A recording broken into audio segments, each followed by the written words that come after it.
اور گناہ کے بارے میں آپ صلی اللہ علیہ وسلم نے خبر دیتے ہوئے فرمایا والاسم ما حاک فی صدرک وکرہت ان یطلع علیہ الناس، اور گناہ یہ ہے جو تیرے دل میں کھٹکے اور تجھے اس چیز سے گھن آئے یا تو اس چیز کو مکروہ سمجھے کہ کہیں لوگوں کو یہ پتہ نہ چل جائے۔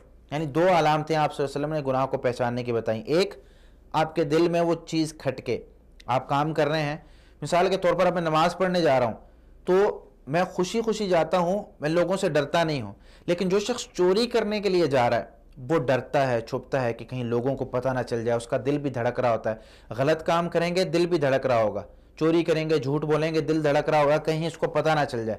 تو وہی گناہ ہوتا ہے جہاں پر ہمارا دل اس طرح دھڑک رہا ہو اور لوگوں کے پتہ لگ جانے سے ہمیں خطرہ ہو کہ کہیں لوگوں کو پتہ نہ چل جائے، اسے گناہ کہتے ہیں۔ اسی طرح سنن ابن ماجہ میں 2144 نمبر حدیث ہے جس میں جابر بن عبداللہ رضی اللہ تعالیٰ عنہ فرماتے ہیں رسول اللہ صلی اللہ علیہ وسلم نے ارشاد فرمایا ایھا الناس اتقوا اللہ واجملوا فی الطلب، اے لوگو اللہ سے ڈر جاؤ، اللہ کا تقوی پیدا کرو اور اعلیٰ درجے کا تقوی یعنی ورع پیدا کرو، واجملوا فی الطلب، اور جب طلب کرو کوئی بھی چیز تم نے حاصل کرنی ہے، حاصل کرنے میں اچھا طریقہ اپناؤ، غلط طریقہ کبھی مت اپناؤ۔ کیوں؟ فإن نفسا لن تموت حتى تستوفي رزقها، کیونکہ کوئی بھی جان اس وقت تک نہیں نکلتی جب تک اپنا پورا رزق کھا نہ لے۔ اگر ہمارے نصیب میں 4 لقمے ہیں تو وہ 4 لقمے ہم کھائیں گے، چاہے پوری دنیا ہمیں مارنے پر، ہمیں نقصان پہنچانے پر لگی رہے، جب تک ہمارے جسم میں جان ہے، ہمارے نصیب میں لکھا ہوا ہے کہ ہمیں یہ 4 لقمے ملنے ہیں، اس سے پہلے ہمیں کوئی دنیا کی طاقت مار نہیں سکتی جب تک ہم اپنا رزق پورا نہ کر لیں۔ وَإِنْ أَبْتَى عَنْهَا، اگرچہ تھوڑی دیر بعد ملے لیکن ملے گا ضرور۔ اس وجہ سے اچھے طریقے سے کوئی بھی چیز طلب کرو، حرام، سود، جھوٹ سے، لوگوں کو قتل کر کے، لوگوں کی زمینوں پر قبضے کر کے اس طریقے سے حاصل نہ کرو، اچھے طریقے سے حلال کمائی حاصل کرو، تمہیں تمہارا حصہ ملنا ہی ملنا ہے، جو مرضی کر لو۔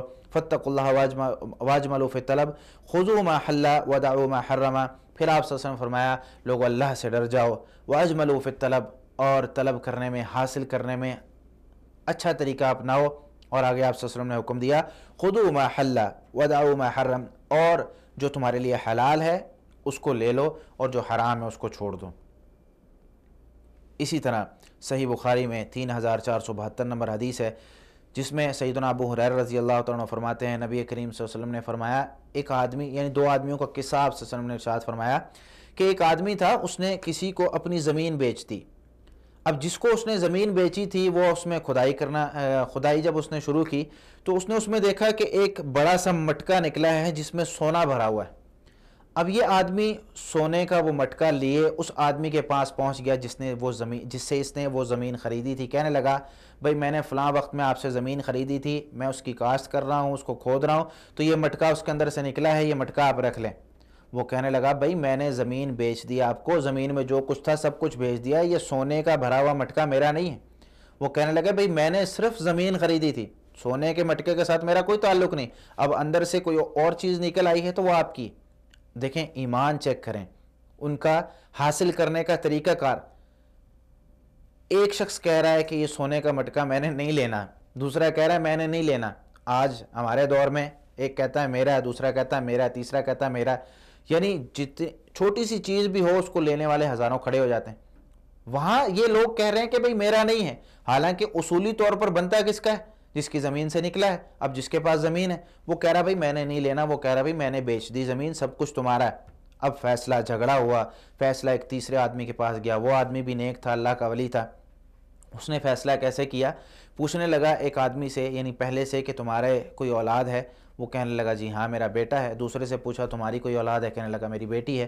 تو کہنے لگا کہ دونوں کا آپس میں رشتہ کروا دو، دونوں کی شادی کروا دو اور یہ مال اس پر خرچ کر دو۔ تو انہوں نے ایسی کیا کہ دونوں کی شادی کروائی اور وہ مال اس پر خرچ کر دیا۔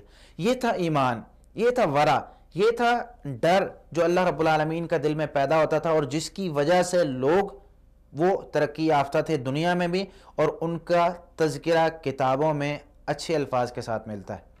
ہماری طرح نہیں، ہمارے معاشرے میں جس طرح کے کئی لوگ اس طرح ہوتے ہیں کہ وہ لوگ دوسروں کا مال کھانے کے لیے جھوٹ بھی بولتے ہیں، دوسروں کا مال کھانے کے لیے، حتیٰ کہ تکلیف پہنچانی پڑے، کسی کو قتل کرنا پڑے۔ آج وراثتوں کے لیے ہمارے بھائی بھائی کو قتل کر رہے ہیں، آج چھوٹا سا ایک لقمہ حاصل کرنے کے لیے ہم ایک دوسرے کو مار رہے ہیں، قتل کر رہے ہیں، ایک دوسرے کی جائیداد، ایک دوسرے کی زمینیں، یہ کہاں لے کر جانی؟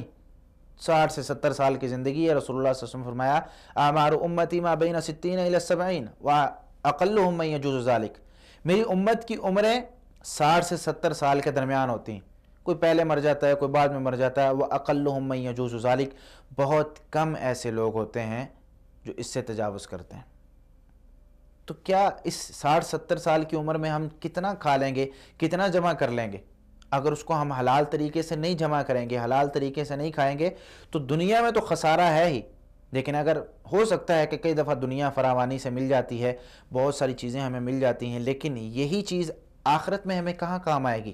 آخرت میں اللہ رب العالمین نے جب پوچھ لیا یہ زمین تیری نہیں تھی، تو نے اپنے بھائی سے زبردستی چھینی ہے، کس وجہ سے؟ کیا دلیل تھی تیرے پاس؟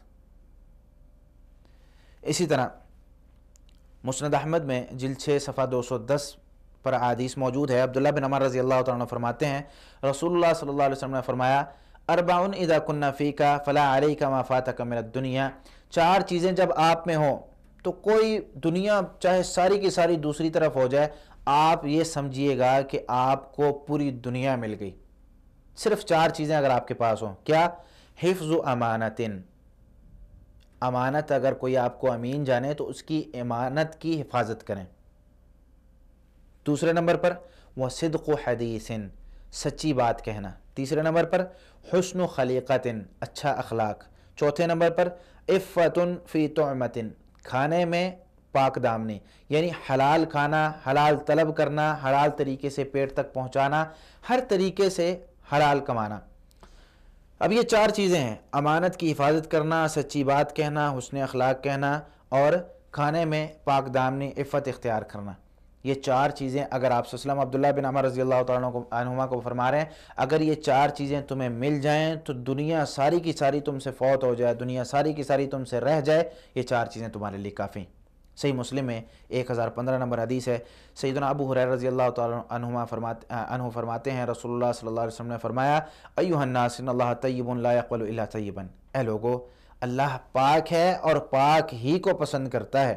وَإِنَّ اللَّهَ أَمَرَ الْمُؤْمِنِينَ بِمَا أَمَرَ بِهِ الْمُرْسَلِينَ، بے شک اللہ رب العالمین نے رسول اللہ صلی اللہ علیہ وسلم کو بھی یعنی مومنوں کو اس چیز کا حکم دیا جو نبیوں کو حکم دیا۔ اور کیا حکم دیا؟ فرمانے لگے، سورہ مومنون کی آیت 51 پڑھی، یا ایھا الرسل کلوا من الطیبات واعملوا صالحا، اے رسولو صرف جو طیب اور پاک چیزیں ہیں، حلال چیزیں ہیں وہ کھاؤ، واعملوا صالحا، اور نیک عمل کرو۔ اور اسی طرح مومنوں کو کہاں حکم دیا؟ سورۃ البقرہ آیت 172 میں، یا ایھا الذین آمنوا کلوا من طیبات ما رزقناکم، اے ایمان والو جو پاکیزہ چیزیں ہم نے تم کو رزق دی ہیں، حلال چیزیں تم کو رزق دی ہیں وہ کھاؤ۔ پھر آپ صلی اللہ علیہ وسلم نے ایک آدمی کا ذکر کیا جو حلال نہیں کھاتا تھا، ذکر کیا ثم ذکر الرجل یطیل السفر اشعث اغبر، پھر ایک آدمی کا ذکر جو کہ بہت لمبا سفر کر کے آتا ہے، تھکا ہوا، بال پرا گندہ ہیں، کپڑے گندے ہیں، یمد یدیہ الی السماء یا ربی یا ربی، اپنے ہاتھوں کو اٹھاتا ہے، کہتا ہے اے میرے رب اے میرے رب، یعنی بڑی بڑی طویل دعائیں کرتا ہے، لیکن اس کی دعا قبول نہیں ہوتی۔ کیوں؟ مطعمہ حرام مشربہ حرام ملبسہ حرام وغذی بالحرام، آپ صلی اللہ علیہ وسلم نے ارشاد فرمایا کہ اس بندے کا کھانا بھی حرام کا ہوتا ہے، پینا بھی حرام کا ہوتا ہے، لباس بھی حرام کا پہنا ہوا ہے، غذا بھی حرام کی ملی ہوئی ہے، فأنی یستجاب لذلک، اس کی دعا کیسے قبول ہو؟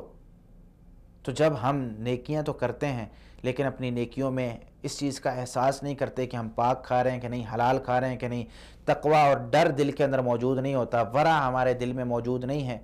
آج عام سا ایک تقوی والا بندہ نہیں ملتا، ورع تو بہت دور کی بات ہے۔ تو یہ ورع اپنے اندر پیدا کریں جو صحابہ کرام، نبی کریم صلی اللہ علیہ وسلم اور ان لوگوں کے اندر تھی جن کا تذکرہ رسول اللہ صلی اللہ علیہ وسلم کیا کرتے تھے۔ تو اللہ رب العالمین ہمیں تقویٰ سے بھی بڑھ کر یہ ورع اپنانے کی توفیق عطا فرمائے۔ اللہ رب العالمین ہم سے راضی ہو، اللہ رب العالمین ہمیں صحیح معنوں میں اسلام کو سمجھ کر عمل کرنے کی توفیق عطا فرمائے۔ وما علیہ الا البلاغ المبین۔ جزاکم اللہ خیرا۔ السلام علیکم ورحمۃ اللہ وبرکاتہ۔